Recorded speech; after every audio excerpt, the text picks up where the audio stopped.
Hello friends and welcome to MBAP. In this video, we are going to talk about the time management strategies for the upcoming SNAP 2020 exam.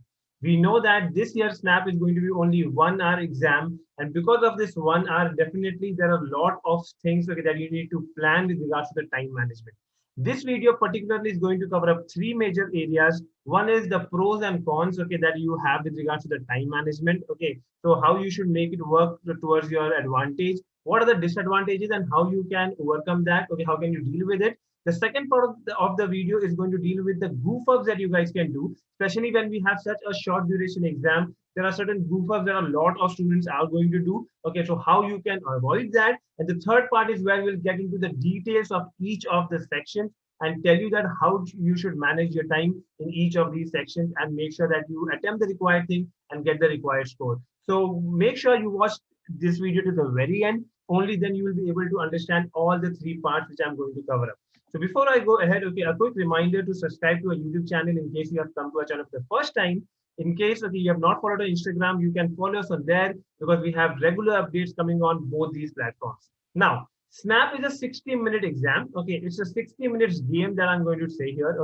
As I said, there is going to be certain pros, certain cons of here. So yes, the pros is it is less exhausting. Just 1 hour of paper where you had CAT earlier, which was 3 hours, and this year CAT was 2 hours. Definitely a lengthier exam duration, is more exhausting. So here you will not feel that much tired and all that, so which is definitely a good thing. There's no time pressure with regards to the sectional performance. If you see NMAT, NMAT is giving you sectional time. CAT also gave you sectional time. Here you don't have any such pressure. That means you have the advantage of increasing your score in a particular section in which you are good. But there are certain cons as well. Now that means when you have a less time, now a lot of people who must have given CAT will agree to this, that when CAT has reduced the time duration this year, that you didn't have much of scope to play around in terms of selecting a question, in terms of choosing the right set of questions and all that. You don't have that much of free time or scope there to waste your time with regards to selecting something and then going wrong and then selecting the second question. You don't have that much of time. Understand SNAP, because it's an easy exam. I think this part of con is not a major area, because you anyways don't have that much of time to select a question and then not solve it. So you have to quickly take decisions with regards to the question selection and solving them, because most of the questions, in fact all of the questions, ideally you should try attempting. Yes, because of the less time there is a high pressure, and you will have to that you'll have to face that, because end of the day, it is, I would say that it is much better than having a tough exam in a lesser time, which was the case with CAT.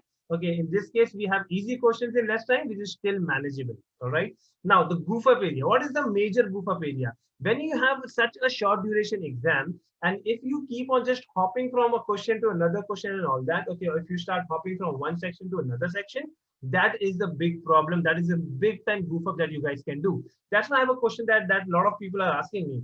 Sir, in case the section I choose, is the difficult section, and then I suddenly feel that no, I don't think I should continue with this section. Should I move to the next section, or should I still continue with it?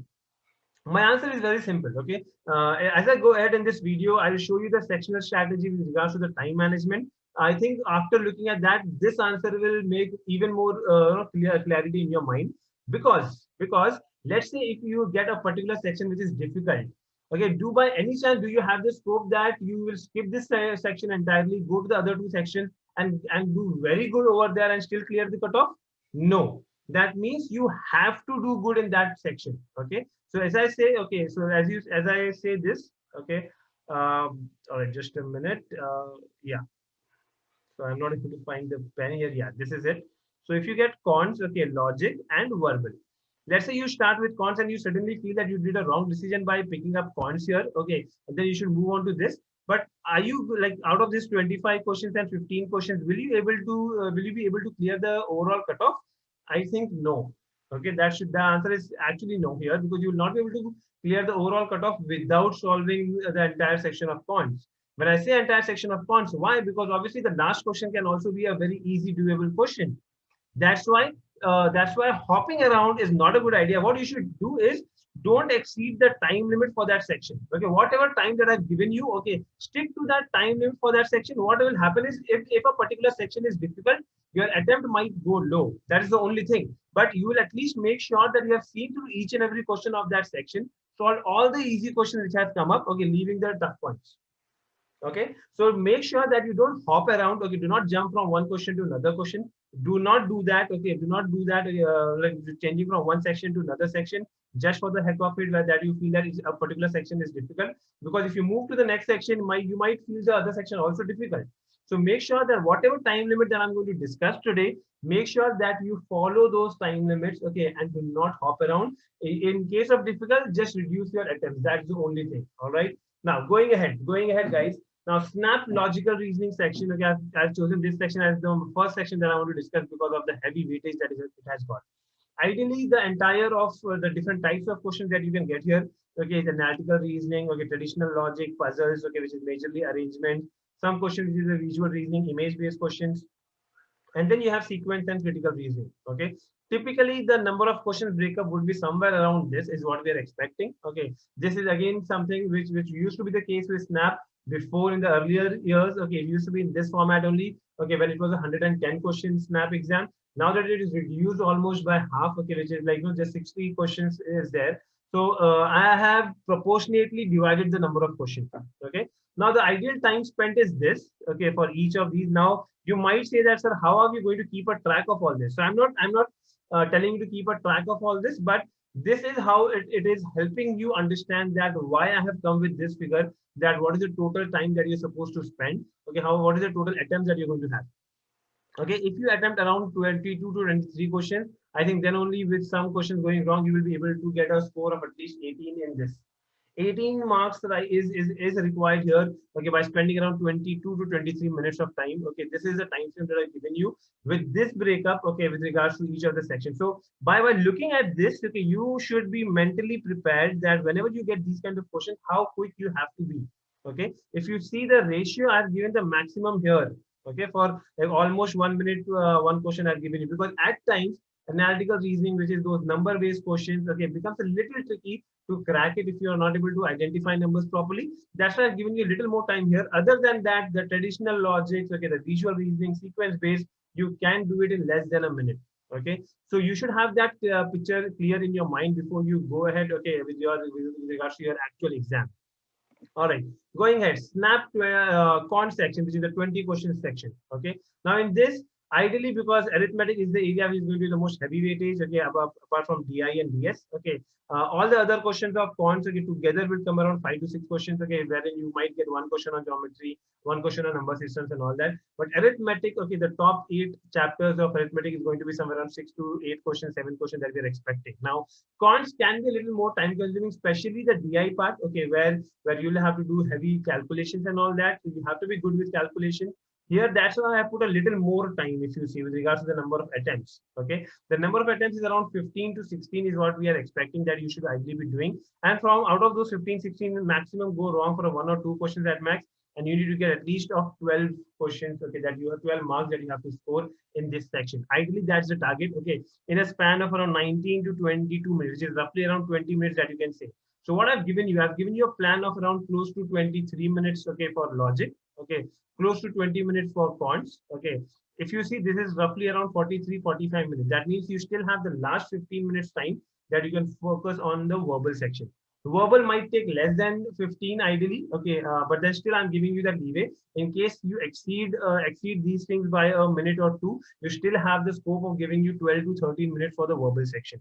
Okay, understand, guys? Look at the time frame. Okay, I've given you a little more here for arithmetic because this has to be the big bag of your scores. Okay, so you have to spend a little more time, make sure get them right. Okay, DS I have given a little less time because DS can be solved, okay, without much of calculations. Okay, that's more of like logical understanding.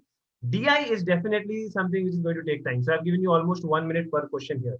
All right, now getting to the last section, which is verbal, is where you get 15 questions. Okay, where we have to attempt somewhere around 10 to 12 questions that we have to attempt. Here also I've given you a little more time. Okay, then which is the average of 1 minute per question. I've given you more than that. The reason I've given you that because there are areas like RC, okay, which will take more time. See, 3 to 4 questions also I've given you 4 to 5 minutes here. Okay, now if someone was asking me in one of my sessions that, sir, should we attempt RC or not? I mean, my answer is very simple. If your accuracy in grammar and vocabulary is good enough, grammar, vocabulary, and verbal ability, all three together is good enough. If your accuracy is good enough there, okay, if you spend a little more time, that means if you spend these 4-5 minutes, okay, you distribute around the other three areas of verbal. And if your accuracy is good in grammar, good in vocabulary, good in verbal ability, definitely go ahead, because understand, out of like 15 questions, you attempt around 12 questions, and you try to get the score of at least 8 to 9.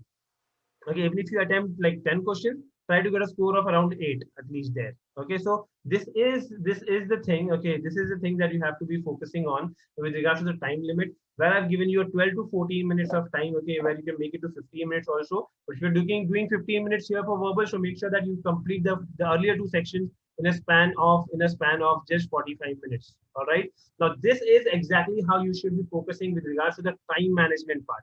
Now comes to the one more note that I have put in all my slides, if you must have seen.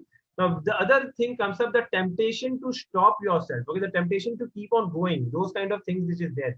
Now don't spend more than 1 minute on any question. This is a big statement I want to make here. Okay, you have to have that control over yourself, that you are putting just 1 minute at max on a question, not more than 1 minute. Now, but at times what happens that you are solving something, and definitely you're almost that you have solved.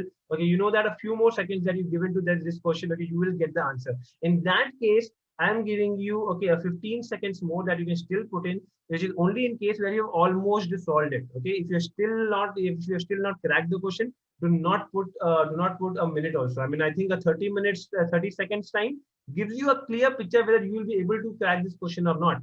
And if you think that you will not be able to crack this question, leave it. Go and attempt the other question. Understand the attempts that I'm talking about. What is the attempts? If you look at the total number of questions that I'm telling you in terms of attempt, like close to 12 questions from verbal, around 15 to 16 questions here, which is like roughly 27 questions. Okay. And then you have around 23 questions coming up from here. Okay. So if you see, this is roughly around 50 questions that I'm telling you to attempt, okay, in a span of 60 minutes. So definitely you have scope to leave certain questions. Okay, this is on a very high side in terms of 50 attempts. Okay, if you reduce, okay, you make it to 46, 45 is also fine. The target score is 40. Keep that in mind. SIBM at a score of 40 is the target. So that's all that I had in this video. It's a very detailed video. If you like my work, okay, please do click on the like button. Okay, you can share it with your friends, because more and more people can benefit from it. And yes, a quick reminder again towards the end to subscribe to our YouTube channel in case you have not subscribed it.